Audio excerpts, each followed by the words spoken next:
Well, from the shores of Mackinac Island to the streets of Detroit to the harbors of Muskegon, a massive new film project has spent the last year capturing the true origin story of our state.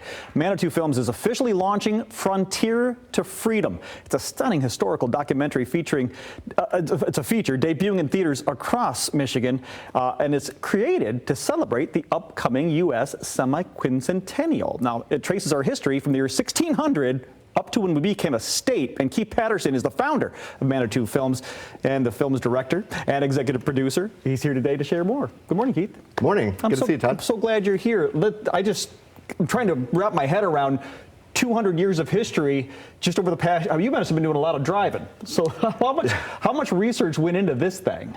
An incredible amount of research. I can only imagine. Yep, and we filmed 30 interviews with expert historians, interpreters, professors from the University of Michigan, Michigan State, Western Michigan, tribal elders and historians from our Great Lakes tribes here, and really just wanted to capture the comprehensive history of our state and how we became a state.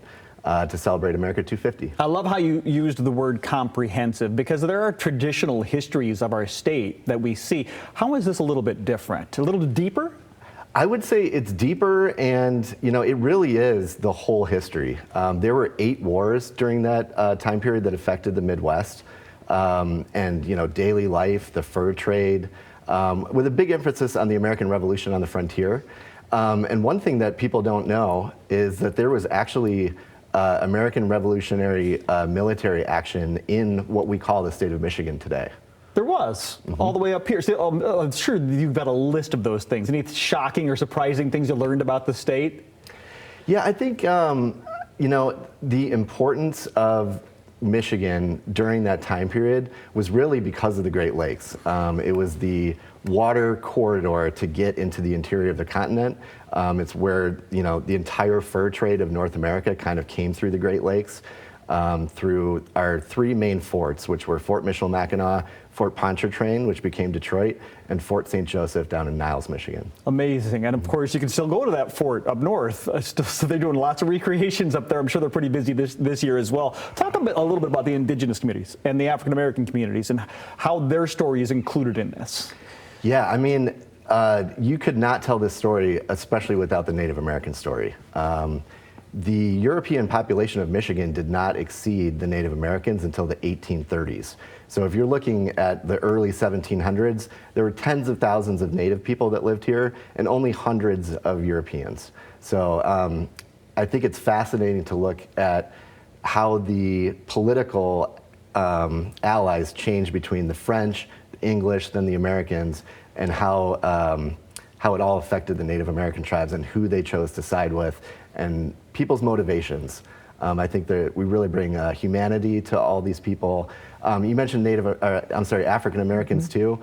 A lot of people don't know that we actually had slaves in the state of Michigan, which is a very sad story.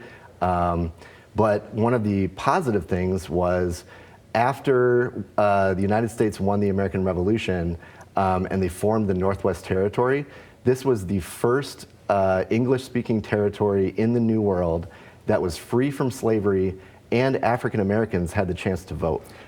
You've just listed 2 or 3 things that I'm sure someone watching who is even an avid Michigan fan might not have known. I mean, there's a lot of history here that you don't really get in the traditional documentaries and the traditional histories. So this would be a fantastic documentary for us all to watch.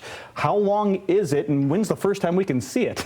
Yeah, it's 2 hours long, okay. And we have a limited theatrical release starting in Michigan this weekend. You can buy tickets at Celebration Cinema or frontiertofreedom.com. It's going to be at Celebration Cinema, Grand Rapids North, which is Knapp's Corner, June 5th, 6th, and 7th. Okay. And then if you know anybody on the east side of the state, it will also be in Royal Oak and Novi during those dates. Excellent. That's happening this weekend. Then again, a great place for it next week. I know on the 11th, I think you've got something really at the Presidential Museum. Yeah, the Gerald R. Ford Presidential Museum, which is just an amazing venue to play this. We're only going to play the first 45 minutes of the film, and then there will be a reception afterwards where I can answer questions for people. But yeah, we're just very honored to be invited to that as well. Well, remember, you put yourself out there when you said answering questions for people, because I'm sure you're going to get asked tons of questions. You must have so much more fresh knowledge about our state. And you can get the same by watching this amazing documentary, Frontier to Freedom, from the 1600s all the way up to when Michigan became a state. You probably learned something you didn't know about the state. Tickets are only $12, $13 bucks. You can go to frontiertofreedom.com or celebrationcinema.com for more.